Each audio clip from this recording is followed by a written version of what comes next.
Now, in an aim to have all those key influencers in a room to bring that full focus back to the sector, New Zealand's economic recovery is all about rural. Was today and tomorrow under the 2020 Rural Connectivity Symposium banner.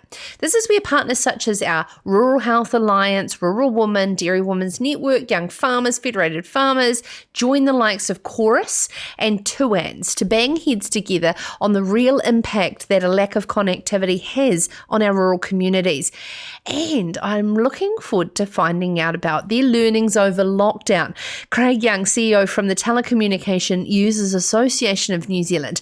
This is the organisation that sticks up for us to get a fair deal from the telcos, joins us now. Kia ora, Craig, and welcome. Today, day one, tomorrow, another day. Sadly, of course, it's gone online because I know that connectivity face-to-face would have been great. But what was the learnings from day one? Oh, kia ora, Sarah. Yeah, it's interesting, isn't it, that this year we've had to move and use the actual connectivity that we've got and trust it, that it will deliver. And so hopefully it has. Today we spent the afternoon talking about, what the government's actually doing now and what projects are being rolled out. So we had Minister Farfoy, who's the Minister of Communications, talking about the $65 million that they've just put in to improve connectivity, specifically around what happened in COVID. And many viewers, when we had this discussion, I think last time we were on here, are in that band that are close to some urban areas and were probably part of that first rural broadband initiative, the Vodafone towers, good 5-10 years ago, and that technology really hasn't kept up. And so I'm calling that the stale donut. The bit around the urban areas, it's not going very well. And they've chucked 15 million in there to try and help that, but there's quite a lot more to be done. How much of it is the gatekeeper mentality of the main telcos that have the ability and the technology and innovation to expand this far more quickly than it needs to be? Well, I think that's why you've got to look at the project that's running at the moment, which is excitingly called the RBI2 project, which the money is going to the wireless ISPs, and I think we've talked about those before, your local regional player who are, keen to deliver great little services in the areas that they're in, and the RCG, which is delivering what I think is actually world leading. So that's further out. They're building these 4G towers, and the three mobile companies are sharing the technology. So they've put all their spectrum in, they put all their network in, and so what we're getting in those areas is a step forward. Is a great step forward. It's going to deliver really good quality 4G, and because it's all three providers, there's going to be a lot of capacity there. The big problem was, and this is where we heard from Graham Mitchell from Crown Infrastructure Partners, last year we were pretty underwhelmed by the rollout and by the activity. And so he was able to provide some new numbers this year. One of the key ones, though, that a lot of listeners will be interested in is, how many kilometres of highway are covered by this project. And of the project, which is supposed to be finished by next year, they've only done 45% of it. So, and that's up by a third from 33% last year. So, they've really got a lot of work to catch up on. And that's just to get us to some decent 4G coverage in rural New Zealand. What were some of the learnings from lockdown and how rural New Zealand was able to continue to connect and be productive during that time? Well, I think we found that there were big chunks that weren't able to, or at least pockets of rural New Zealand that struggled, particularly that donut area that I was talking about, and others where there's no coverage.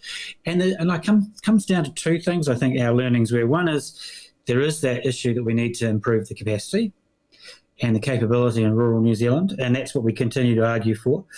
It's getting a little bit tricky now. You can't just throw a big chunk of money and just deliver one big project. And so we're saying to the government, you need to be a bit more careful and clever. Find where people aren't getting coverage and what you can do for them rather than just, a big net, which doesn't always work. And the second thing is people don't always know what's available. And I think that's a perennial issue. And, one of the things that I like to say when I come on your show is, if you're in one of those areas where you're not sure about the coverage, you're not happy with Vodafone, or Spark or one of the big players, have a look at your local wireless ISP and see if they've got coverage in your area, because it could be you could get something much better for a less price. I shouldn't do this, but hashtag not sponsored post. I have to give a shout out to 2 Degrees, who have a new product called Wi-Fi calling, where basically you will receive calls on your cell phone through your Wi-Fi. I was like, wow, this is a game changer for rural New Zealand. There is so many cool things out there that are literally just new developments, but the communication to rural New Zealand is poor in terms of letting them know these things are available. And that product is actually a real benefit to rural New Zealand. If you can get a broadband service into your house and you can turn that Wi-Fi calling on, well, then your mobile phone works out of mobile coverage. And only one of the providers has turned it on, whereas they all have the capability to do so.